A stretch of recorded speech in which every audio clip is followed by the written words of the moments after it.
Hello, fellow birders. My name is Denis Kania. Today we're going to be taking a look at cranes migrating over DuPage County. On the DuPage Birding Club Education channel, we'll be discussing all things bird related. And as I mentioned, we'll be looking at cranes migrating over DuPage County. This is a photo I took at the entry gate on the east side of Fermilab. It's not an uncommon sight these days. These birds were once considered rare in the county, but now they're quite commonplace. They're found breeding in several locations across the county, and so you're going to be seeing them more frequently along roadsides and open areas. And so it appears that these birds are quite oblivious to the hazards of living among humans, and it has become very problematic. One of these birds was actually hit at Fermilab, and so we lost that bird. And on another occasion, I found a crane that could have been in a migration flock that hit a power line at Fermilab, and that was out on the southern edge of the property. And I did see a crane that had been killed in a car collision east of the site as well, and that was on Ferry Road around Winfield Road. So it's not surprising because these birds do seem to be totally oblivious to us, and it's going to be a big problem in the future as they become more commonplace. So here are records from our surveys that we've been doing at Fermilab for the last 33 years. And you can see that Sandhill Cranes in the early survey periods were just migratory birds, and we'd see them starting in maybe mid-February, and they'd all be gone pretty much by May. And then in the fall, we'd see them returning sometime in September, and the vast majority of them would be through the county by November. But we are seeing them more frequently on Christmas counts, and so throughout December. And now in the last few survey periods, you can see that we actually have breeding records as well. So this is a bird that has been attempting to breed at Fermilab for several years now. And we have had some success, but most of the time what we end up seeing are birds on site foraging, and throughout the breeding season or at some point in the breeding season, we'll see that maybe single birds become pairs again. And so that's probably an indication that the nest failed, and so the pair is then once again rejoined and feeding together. You can also see that I have a record here for whooping crane, and that occurred in our most recent survey period. We did have a sighting. So it's not a bird that is seen anywhere near as frequently as our sandhill cranes, but they do show up. There is that potential. So with climate change, we are seeing the range for these birds, at least on the calendar, extending further and further out. And so it's not uncommon to see a site like this. As I mentioned, we do get them on Christmas counts in December, and they have shown up as early as February. So not uncommon to have a site like this. We finally did confirm Sandhill Cranes nesting successfully at Fermilab on May 24th of 2017, when a pair was seen guarding a colt. And this was the first time that we've actually seen a colt on site, although there have been other breeding attempts. And this bird, we followed it through the season, and we did see it get up to adult size. And then we lost track of the birds, as they were probably starting to fly around. So we don't know exactly what happened to that bird. However, we were quite pleased to see that it did at least get to adult size. Just to kind of give you a general idea of sandhill cranes across the continent, there are 3 subspecies that live year-round in Florida, down here. And we do have another population in Mississippi that is year-round resident, and then we do have them in Cuba. There are 3 other subspecies that are migratory. One of them ends up coming down the west coast, and they winter here in Central California. We have the vast majority of the birds in the continent migrate through the center of the continent, and they end up down here in Texas and Mexico. The birds that we see are coming from this greater Great Lakes area and to the east. And all of those birds are going to migrate through here. And you can see we're right in that path, and they'll end up wintering in Florida.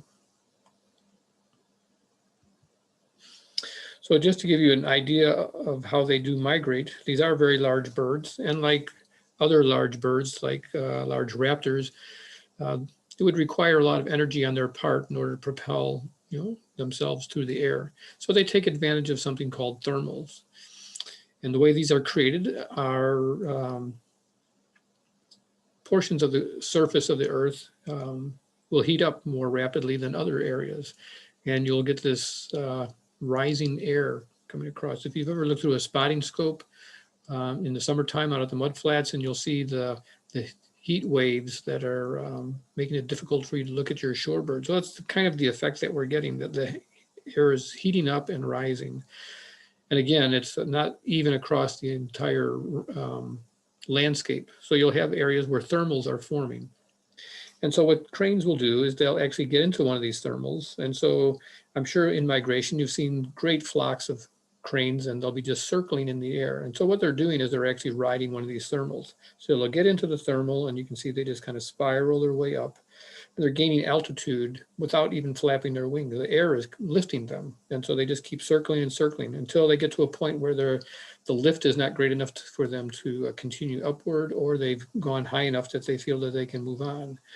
So they'll then spill out of that thermal, and they'll fly or drift out in the direction that they want to travel in search of that next thermal. Well, they can observe the landscape quite well from that elevation, so it's easy for them to determine and read the geography and know where that next thermal might be. So they'll glide into that next region, and once again, as they're doing that, they're losing altitude because they're not doing any flapping. So they'll enter the next thermal, and they'll continue to rise on that rising air within that thermal. And once they get high enough, they will once again glide out of that thermal in search of the very next one. And they just continue on doing that through the course of the day. So as long as they have conditions with sunny days, they can travel great distances without ever having to use any real energy of their own. And it's something that is used by other large birds as well. As I mentioned, a lot of our raptors will do that. So to give you a little history on sandhill cranes, back in the 1930s, it was estimated that there were probably only about 24 breeding pairs in all of Wisconsin. So their numbers had really been decimated, both by hunting and by habitat loss.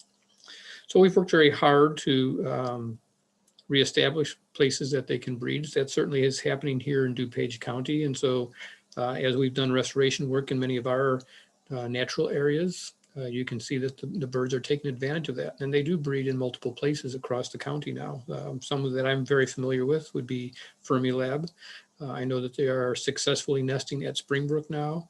And I've seen them nesting in places like Pate Phillips State Park and Pratt's Wayne Woods. And I'm sure they're nesting in other sites as well within the county. So today we're looking at probably a group of birds in the upper Midwest that flock probably exceeds 100,000 birds. And vast majority of those birds are actually going to migrate over our area. So most of that increase has occurred in the last 20 years. And there is a staging area, a very significant area that the cranes utilize in migration. And it's not that far away from us. It's actually in Indiana. It's called Jasper Pulaski Fish and Wildlife Area. And it's kind of around the Valparaiso area in Indiana. So not all that far from us. And the cranes will concentrate at this site, both on their way south. They'll pass us and they'll end up stopping off at this site in the fall. In the springtime, they will actually launch from that site as they're migrating north. They'll stage at that area, and then when conditions are right, they will take off and they'll fly north past us again. So you can visit that site in February through March in the springtime and see them, or you can look for them October through early December in the fall. And there are occasions when you can have as many as 40,000 sandhill cranes there. And the people that go to Nebraska to look for crane migration along the Platte River, they probably laugh at us being excited about 40,000 birds. They get populations of birds that are much, much greater than that. However, seeing thousands of birds all congregating in one area is quite impressive. And so to see large birds like the cranes, even if we end up with 20,000, 30,000, or 40,000 birds, that's really a very impressive sight. It's very much worth making the trip out there. I've gone out several times, and you never know what you're going to find. Some days there may be small populations out there utilizing the sites, sometimes very large. And they come in at dusk, and you can just, there are viewing platforms out there, so you can easily watch these fields as the cranes come in the evening. So there is a website for Jasper Pulaski. It's part of the Department of Natural Resources. And if you go to that site, and here's the link for that site right here. If you want to do a print screen on this image, you can capture that and print it off later. So you'll have the web address. But on the site, they'll actually give you an update. And here you can see the data for the 2019-2020 fall and winter season. And so you can see the numbers can grow and get up into pretty large numbers, and then they'll decrease as birds move on, and you get another influx and the numbers go up again. And so it'll be an up and down situation. So it's definitely worth keeping track of what birds are going to be there, so you can plan your own visit. And you can actually subscribe to this website, and they'll actually send you updates to let you know what's going on. Or you can just visit the site. Either way, the data is available there, and it'll help you in planning your visit to this site. So we do have another crane that we might see migrating over DuPage County, and that's the whooping crane. And this crane was introduced into our migration scene back in 2001. And the reintroduction of this whooping crane has faced many, many hurdles, but the population has grown over time, and there's now probably just under 100 birds in the migratory population that does fly over Illinois. So it's not very likely that you're going to see these birds, but they do migrate with the Sandhill Cranes. And so if you do have flocks of cranes going over, it's always a good idea to keep your eyes focused skyward, and you never know when you'll see a couple of white birds amongst all the gray ones up there. So I've had that luck a couple of times. And on occasion, they'll even come down to feed in areas in the greater Chicago area. And so there are sightings quite often in migration of these birds coming down. So you could be lucky in that way as well. So the return of the whooping crane is even more dramatic than what I talked about with the Sandhill cranes.